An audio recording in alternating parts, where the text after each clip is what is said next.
Welcome back, everyone. How did you all like seeing the campus?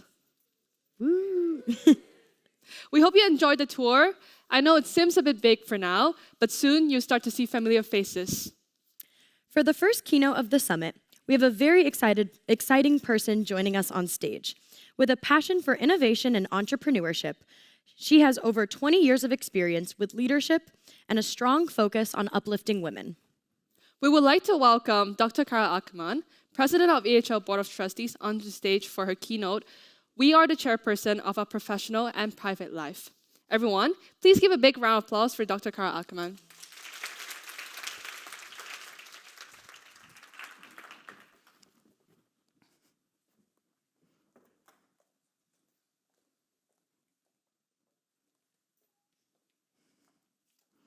Well, 20 years sounds already very long, huh? I was almost shocked when I heard it. I thought, So good morning, ladies and gentlemen, dear students, dear guests and faculties. What a pleasure to stand here in front of you today for the launch of this Young Hospitality Summit. First, I'd like to thank the organizers for this fantastic event and for welcoming me here on stage. It's just great to be here, and I assume it's also great for all of you. So let's give the organizers a big applause for what they did.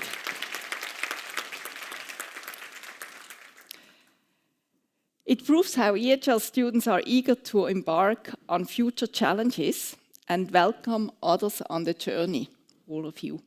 And I hope it's equally rewarding for you, dear participants and guests, as a new experience of interaction in a multicultural audience and later in the working groups under time and quality pleasures. As innovation is the main topic of the conference today, I immediately start with the innovation cube you showed in your invitation. You asked me to cover all the 3 dimensions of innovation from the perspective of a president of EHL and a board member of various service companies. This through a special lens focusing on the skills needed in the years to come. And the axis of the innovation cube represent us various challenges. You see width representing the quantity with the underlying questions: how does hospitality innovate to accommodate the growing demand? The rise of the growing middle class in low and middle wage countries with increasable disposable income is a main driving factor so that people travel more. Then we have the height representing quality with the central question: how does hospitality innovate and develop from a price and service perspective? How do we address ultra economy versus ultra luxury?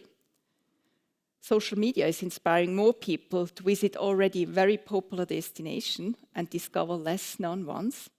And it's also impacting thematic tourism trends, such as, for example, wellness. And last but not least, depth, representing efficiency and the questions: how can we continue to optimize the usage of finite capacity and resources?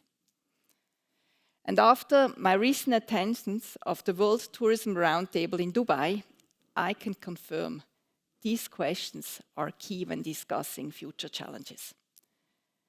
There must be answers to keep up the growing population that can afford to spend money on vacations, on flights, on dinners, on any leisure or business trips. And according to the tourist industry leaders, adventure, so doing something special, heritage, appreciating the local craftsmanship, luxury, and accessibility for everyone are the key themes in tourism on the rise. Combined with the shortage of well-educated employees in the hospitality sector, not only in Europe, but also in Africa and in America, and the growing war for talents, we face real challenges. And to underline the importance of hospitality in the tourism sector, I brought you some figures about the future. And you see, tourism is the most significant industry worldwide, on number 3. So it's really important. And you see also the high growth rates. So we have roughly $10 trillion on economic impact. That means 330 million jobs are currently in the tourism sector. And it's expected to grow to 450 million in 34, so in the next 10 years. Also, you see the amount of travelers. It's expected to multiply by 2.5 to 10 billion travelers per year, or 15% each year more. If you think about this, if 7% take an airplane, that would mean 42,000 more airplanes in the next 20 years. So it's really a huge amount of increase we will face in the tourism industry. So in preparing my input for today, I ask myself, does it make sense to address these big questions individually? Or is there an overarching topic that addresses the challenges of building a resilient, a sustainable, and an inclusive tourism industry? And for me, it all comes down to the human factor. If we use the right knowledge, skills, and experience, we can overcome all 3 of these challenges. And I certainly don't need to convince you that the skills required post-COVID are more versatile and diverse than ever. While they are different from the main topics taught at the Forme École Hôtelière de Lausanne, and they're also very different from what I taught just recently at the leading business school, I expect they're also different from what you are currently learning in your schools and universities. What do you think are the skills of tomorrow? Let's start with the question. What do you think are the skills the hospitality industry needs tomorrow? And I give you 3 minutes to discuss at your table, and I ask you to write down 1 or 2 of the skills you think that are really key for the future, and then we will share them before I continue with my speech. So you have 3 minutes at your table, you have the little post-its, and just write 1 or 2 skills you really think they are key.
Maybe take for each skill one of the post-it. Don't write too much, else we will end too late.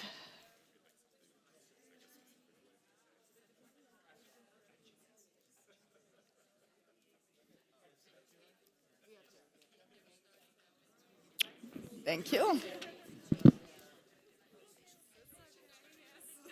Wonderful, thank you.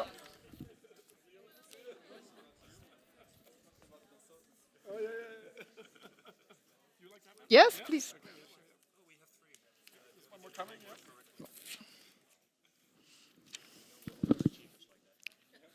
That's fine.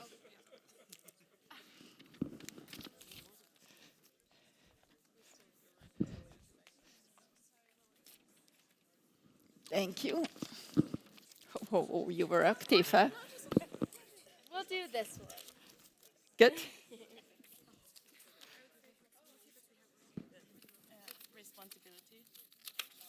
That's fine.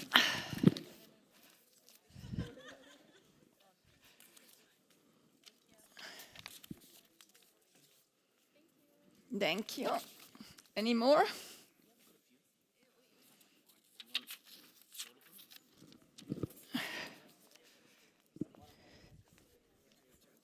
Thank you. My apologies. No worries. Good. Did I miss somebody who's... Oh.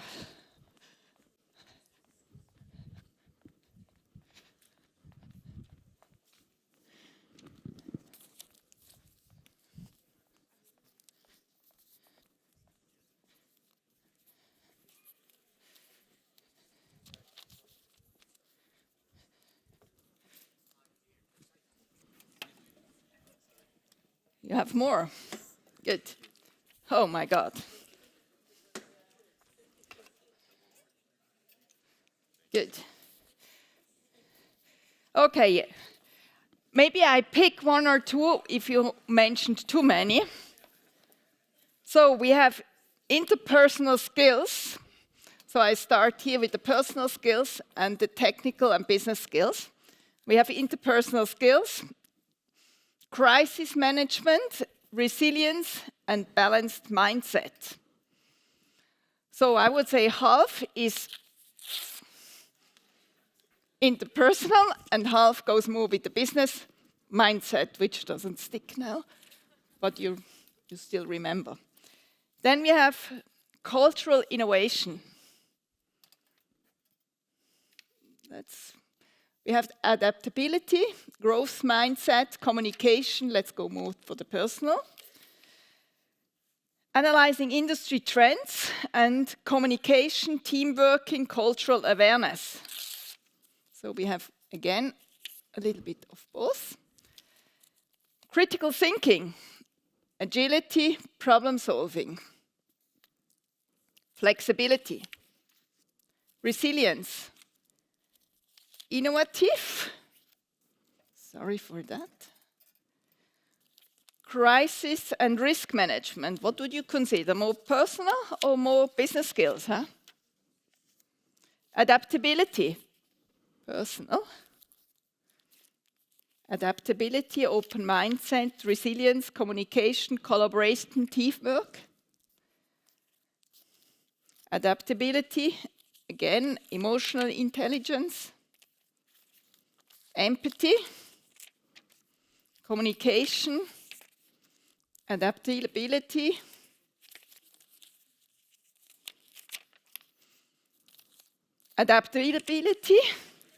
willingness to change,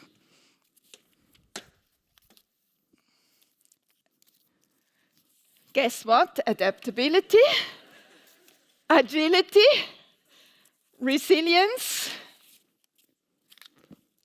empathy, get here, emotional intelligence, adaptability, flexibility, and effective communication. Again, adaptability, how come? So, again, adaptability and innovation, and that's it. So, interesting, huh? Let me continue.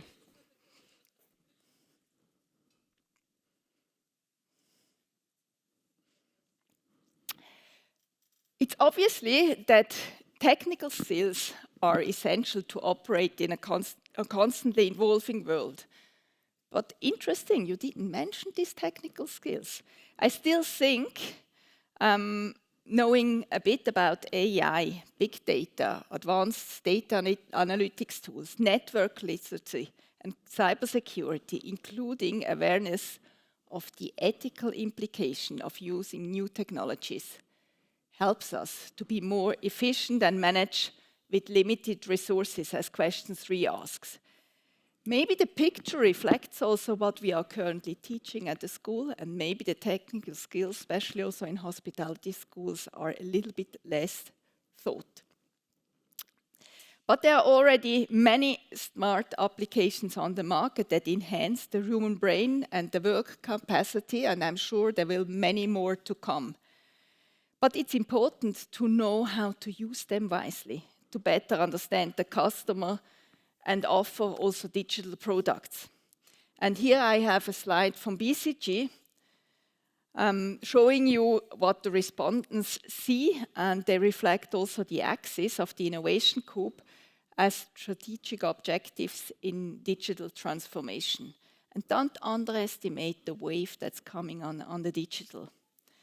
But you know better than I how, for example, attribute-based pricing can improve the customer experience and the go-to-market capabilities. Or you see, digitizing ecosystems and partnerships is another focus area that helps to focus and to cope with growth. For example, many industry experts dream currently of digital solutions that ensure smooth global travel through coordinated security checks. How many of you had to queue up at the security check? Not some, yeah, some, but that's maybe Switzerland. If you go to the airport, sometimes you queue quite a bit. Wouldn't it be nice if you could seamlessly pass border control instead of standing in a line like in many airports? Or detection of payment, fraud, or intelligence predictive maintenance in the supply chain that will increase efficiency and help to deal with finite capacities. And now, as you've seen, if we add to these technical skills, the business skills, we teach in class, like you heard also this morning, the entrepreneurial skills or design thinking, creativity, critical thinking, problem solving, you will certainly be better prepared to answer the question 3 of the Innovation Cube. And a good answer to how to go big and global while remaining individual and efficient is provided by concepts like Mama Shelter. Do you know them? Exciting design, inclusivity, great food, and a playful atmosphere. These are all the elements that run Mama Shelter's DNA. Founded by Serge Trigano, the brand shook up the world of hospitality when it first started. And since then, it has expanded immensely. It's on 3 continents. It is in 9 countries and in 14 cities, and many more are to come. They collaborate with Accor. But to help you understand a bit better what I mean, I brought you a video from Mama Shelter and an interview of its founder. And as the video has no music, I just mentioned the key success factors while it runs.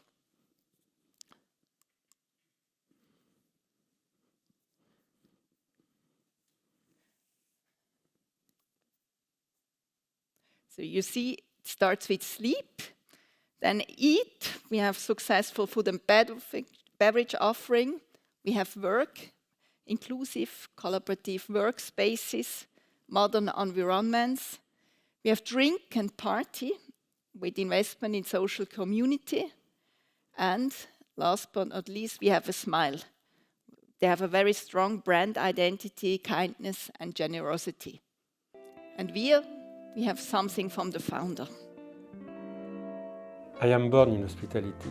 My father was a founder of Club Med, so I live in Club Med for almost 50 years. And then I was fired by Club Med and I started a new concept of Mama Shelter. We took the best designer in the world, Philip Stark. We took the engineer from Apple to bring the computer in the room. We took one of the best chefs in the world, Allianz. And at the end of the day, the key success of Mama Shelter is the quality of the team and how nice they are with our customers. Cleanliness. You can be fun, nice, sexy, everything you want. If your hotel is not clean, it's a dead concept. I try to understand how I can put TV and light in the room. Sometimes it takes 2 or 3 days, and I understand how it works the day I leave the hotel. That's why at Mama Shelter we have tried to make it very simple for people like me who don't understand anything about new technology. People put too much emphasis on the design. Design is important. It's not the end of the world. What is important is the quality of the atmosphere and the personality of the staff. I speak with them, I listen to them, and I try to show them where we want to go with Mama Shelter. I will spend more time in our hotel, talking to the people, how we have to be proud to work in this industry, how it is important for the future, not only in terms of economy, but in terms of bringing people together at a time where life is quite difficult and war is everywhere. Part of my private life, when you work in the hotel industry, hospitality industry, you work 24 hours a day, 7 days a week, so sometimes you forget part of your family, and it's a real issue for people who want to be fully involved in hospitality. To try to make my career as interesting as possible, and to be sure that I'm always learning something. Every day I try to find a new challenge and to make it as successful as possible. The figures of the day before and the figures of the day two of tomorrow. Best moment of the career was maybe a big event with my father in Morocco, in Agadir, when I took his position and where he did a very emotional speech to all the team. It was a very intense time of my life. I think the best advice was from my father, who says that even in difficult time, you need to fight and not to give up. Always try to take the best and to be optimistic and continue to move forward for the future. Understand that nothing is done, nothing is granted, and that you have to take a new experience and new risk. I will tell them that they have picked the best industry in the world, and if they love the customers, if they love what they do, they will have a fantastic life. They will make some money. They won't be very rich, but they will make some money. They will discover new culture, they will discover new people, and they will learn every day something different. It's one of the most fascinating industries in the world.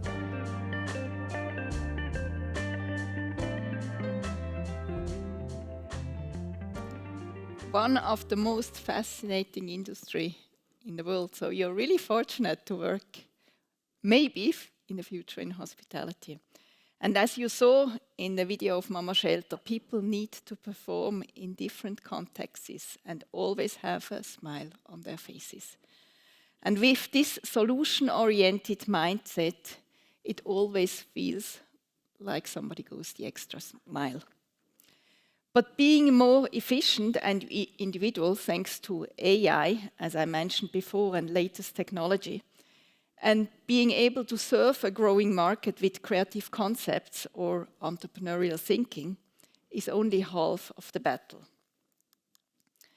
As machines are getting better at being machines, humans have to be better and get better of being more human.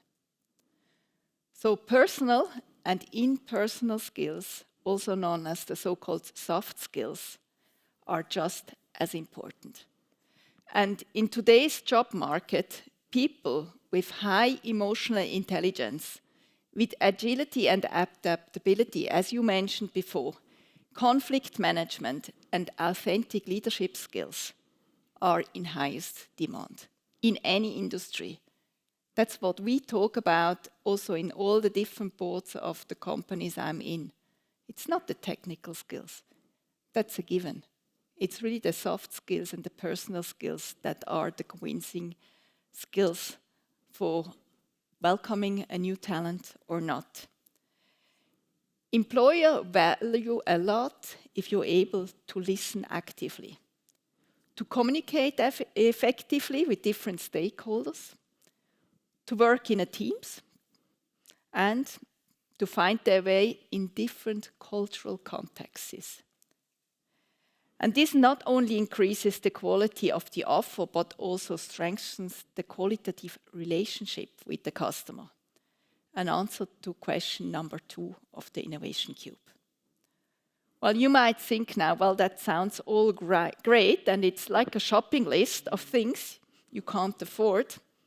And they certainly will not help you to pass the exams. And unfortunately, you're very right. They come with a price, and you have to motivate yourself to acquire them. And they're very hard to test up to now. Maybe in the future we will have better chances to do so when we record what we are doing 24 hours. But if you sit in front of your laptop, of your PC, it's very hard to test, especially in written exams. Currently, the reward comes much later when you are looking for a job or when you're working. So if my conclusion is right, may I ask you, why are you here today? What brought you to this Young Hospitality Summit? Well, most likely it's the curiosity and the desire to explore and to experience something. And this is a very natural behavior that babies have when they first encounter the world, and is very often lost when they grow older and become more educated.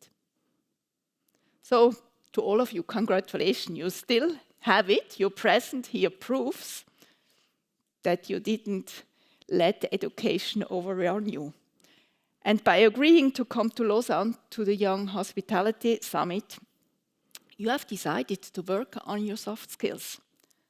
And if you feel a bit overwhelmed in the next 3 days and pushed out of your comfort zone by the multitude of challenges in today's hospitality world, you're on the right track. After spending the next days here, you might want to learn a bit more on these future skills and wonder how you can improve them and how an employer can see that you mastered them. When young talents ask me for career advice, I always tell them to think about what they truly enjoy and experiment with this.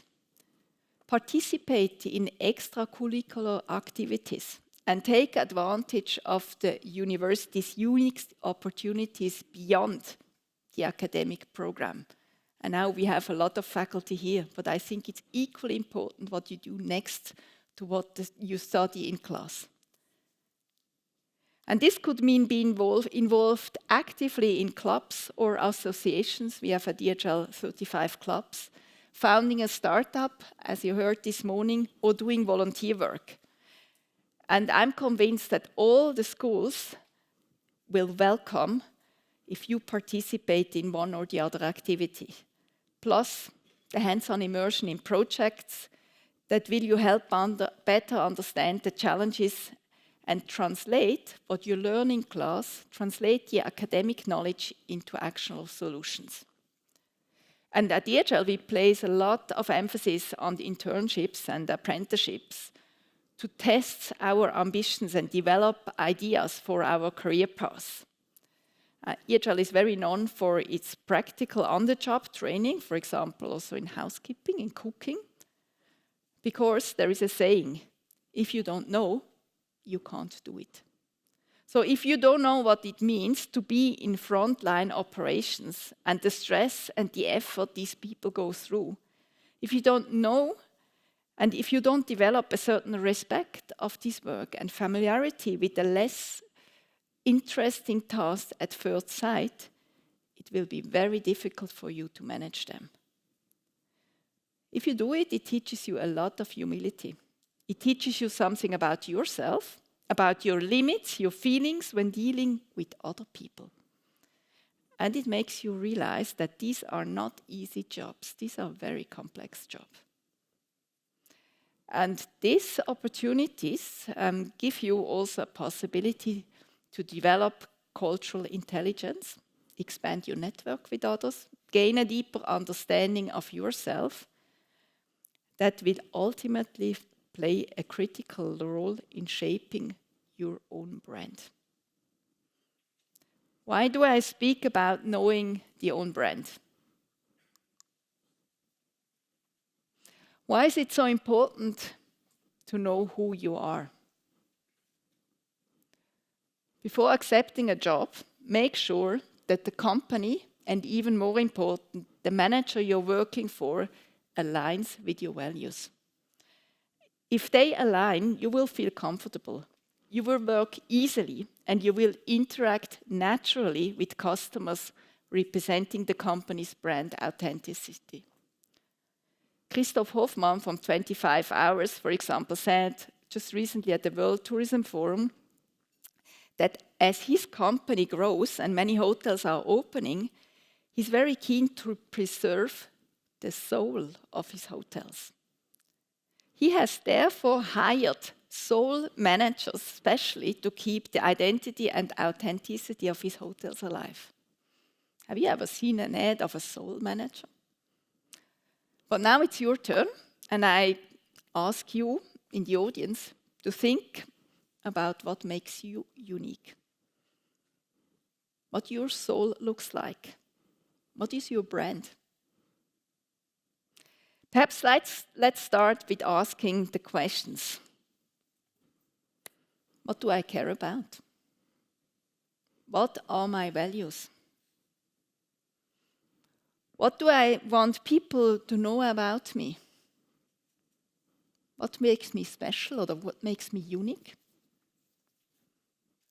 And how do I provide values to others?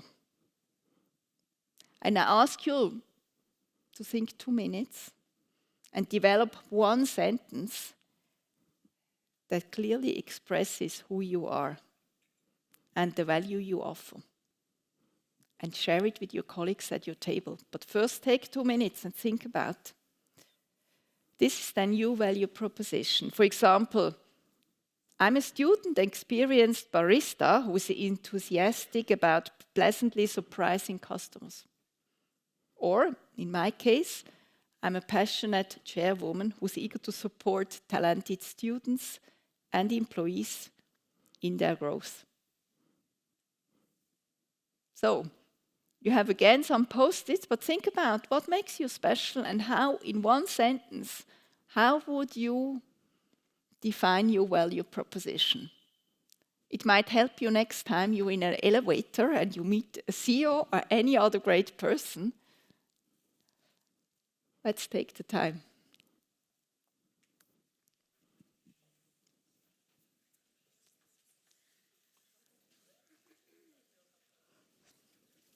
I will let you know when 2 minutes are over so that you can discuss it at the table.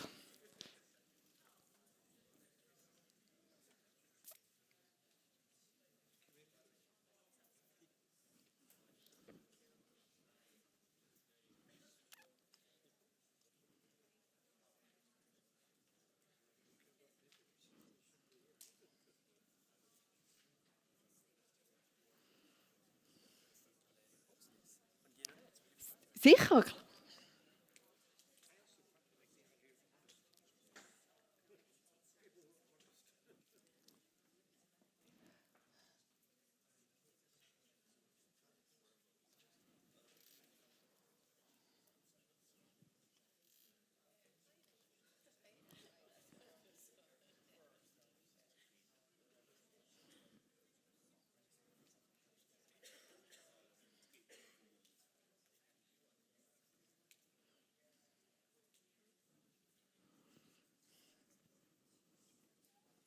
To make it very personal, start your sentence with I am. So there is no excuse.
May I ask 5 or 7 students to share who they are?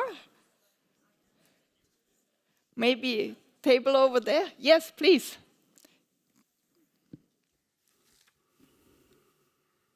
Good morning. I am an enthusiastic hospitality leader in development, passionate about connecting people with their heartwarming desires and making sure that those who provide it feel equally as embraced. Wonderful. Thank you. Please.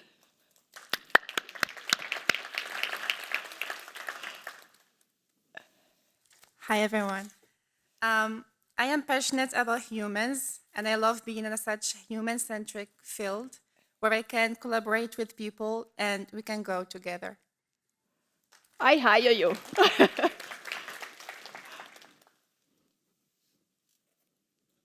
Yes, please. So I am a passionate student who would like to bring ethics and responsible design to the younger hospitality generation. Thank you. Maybe ask also faculty. Please. So we actually did it as a group. So we are passionate hospitality students and we care for people so they can do and be their best. Wonderful.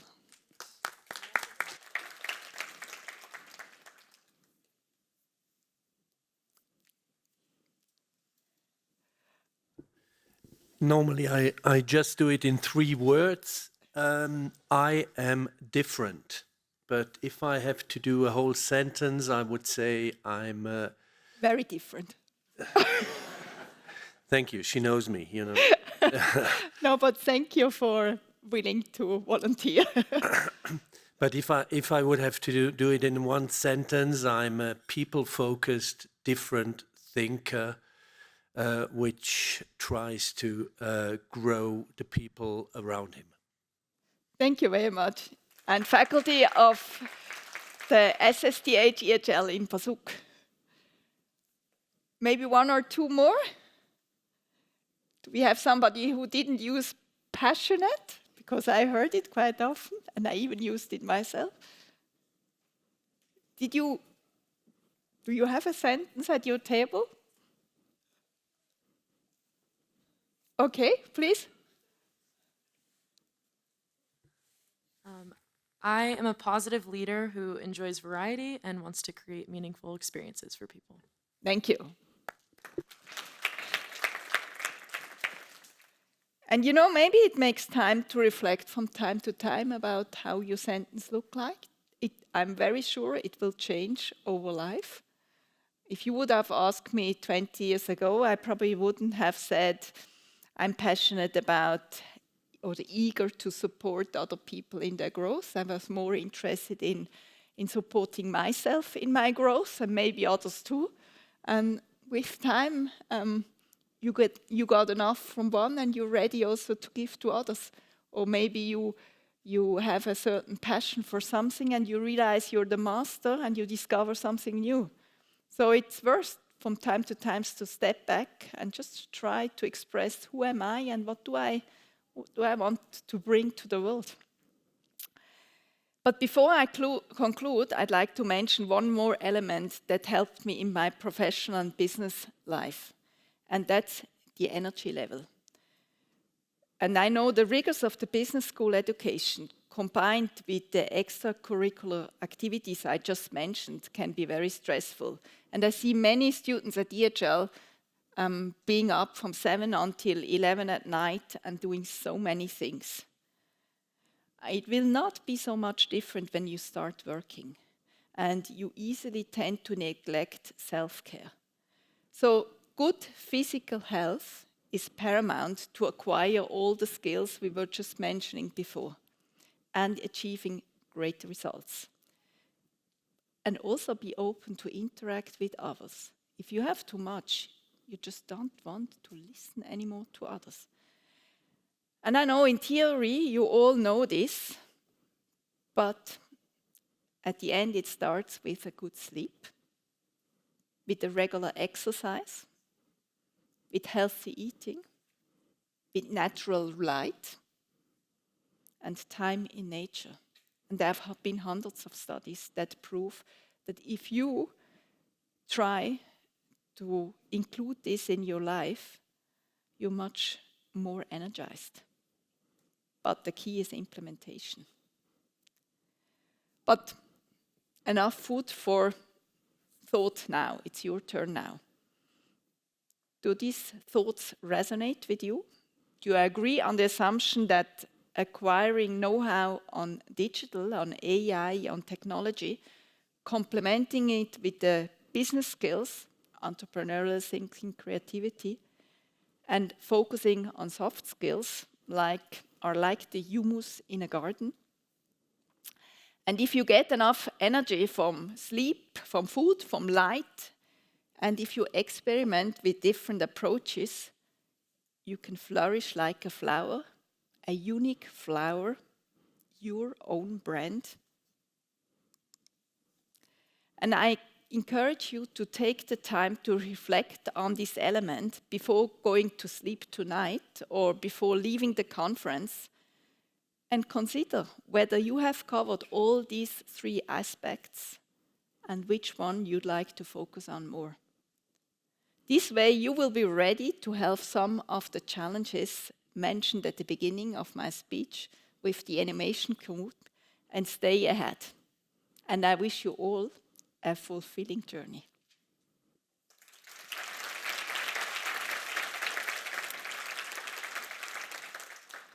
So I see we still have 3 minutes or 4 minutes to go. I did not prepare, but if you have any questions, remarks, I'm more than happy to answer your questions before the break. Yes, please. So as you said that you are a chairman here at EHL and different other companies, and probably you have a lot of experience in the industry and other industries. I just want to ask, for a challenge that was the most challenging for you and how you solve it. There were lots of challenges, let's say, but just spontaneously comes into my mind. You know, when I graduated at business school, I went into consulting and I had lots of young people around me. I also did some career steps in consulting. And then I moved into industry. And I was responsible for a group of marketing managers. And I thought I have all the business know-how, and I'm probably a bit smarter than those who have not studied. And I really came on earth, or how you call it, because nobody really wanted to work with me. They thought, well, maybe she's smarter, but she's not part of the club. So a real challenge was to step back, to accept that sometimes, even if you're head of somebody, and even if you're responsible for somebody, doesn't really give you the credibility and doesn't really give you the allowance to lead a group. And it took me about 2 years to, I can't say conquer their hearts, but it took me a long time to realize that maybe I can be smarter than, let's say, and I can work harder and do the work of 2 or 3, which happened in the consulting company, but not better than 10 or 20. So what I learned a lot in practice is sometimes you have to step back. I started the meeting with listening. That was one aspect. I just asked them, how are you? What are you doing? What are your problems? And sometimes we started 2 hours just discussing, because they came from different business units and entities. And inside I thought, my God, we have to decide on the brand, but now we're discussing anything else but the brand. And I realized you can't force. And if you're not willing also sometimes to step back, and if you're not willing also to accept other thoughts, and not just accept, realize that they might be complementing, because whatever you study at school, you might be brilliant, but practical experience and human beings work different, and you have to include that. So that was, for me, quite a challenge, and a reality check, which took me quite some time to cope with it. Yes? What has been the most rewarding achievement of your career? Excuse me? What has been the most rewarding achievement of your career?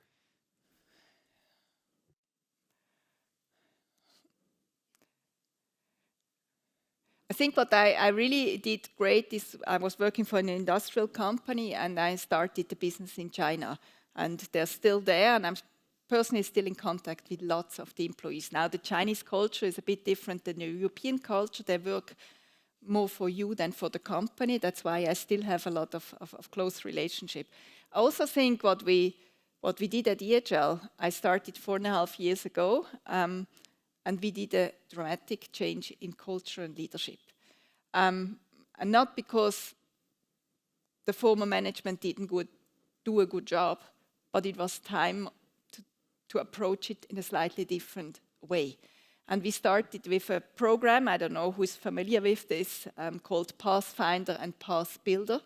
And we had really staff and employees and students joining us to discuss the most important topics for hospitality business schools. Normally you do this in the board and with management team, but we welcomed 20 talents worldwide. We did it together with IMD, and that was the start of our cultural journey. And Vanessa Baluzet, you met this morning, is now implementing this cultural journey. So it's really a bottom-up approach. And I really have a feeling that we made quite a change, maybe less for the students, but certainly for the employees. And it's a very inclusive way of defining how do you want to create a workspace where everybody feels welcomed. And I hope it stays like that, but I really like to support others and create a surrounding where people feel welcomed. And yeah, I would say it's nice if you have the possibility to do that. Yes? Maybe only one more question, unless the organizers... It's okay, one more question, or should we stop? Okay. How and why did you get into hospitality, Mrs. Ackermann? That's an interesting question. I'm not from hospitality. I was approached by executive search. They were looking for somebody who knows how a university works. I was teaching in St. Gallen, so I know how universities work. I'm in different boards, so they were looking for somebody who knows how to run a board. And they were looking for somebody who knows how to include different talents. We have 12 board members, and I'm definitely not the hospitality expert. But I know how to involve others and let others shine. And this was the reason why they approached me and hired me as a chair of EHL. So I wish you a wonderful seminar. Thank you so much. Thank you. Thank you again, once again, Dr. Carole Ackermann. Let's give it up one more time for her. It was so inspiring. I love how she included the interactive elements. Me too, Molly. Also, emotional and cultural intelligence is really crucial for any events that will happen or we encounter in a professional and personal life. At EHL, we're proud to present you a surrounding of 125 nationalities. So please take your chance to network with other students here as well. I think it's time for a break, right, Annie? Yeah, I think so. I think it's time for lunch. All right, Molly. We'll take an hour lunch break where you can enjoy food from the EHL food court. To access the food court, just exit the aula, turn left, and there it is. Also, don't forget to be back here at 12 o'clock for the first panel of the summit. Remember that here in Switzerland, if you're not 5 minutes early, you're already late. So please be back by 11:55. Do you want a sneak peek of what's going to happen after the lunch break? All right, go ahead and tell them, Annie. So the next panel will be on over-tourism, diving into specific regions and looking at the next step of how to combat it. But in the meantime, please enjoy your lunch, and with your lunch voucher, you can get a main course, 2 side dish, a tap drink. With that being said, enjoy your lunch, and we'll see you back here at noon.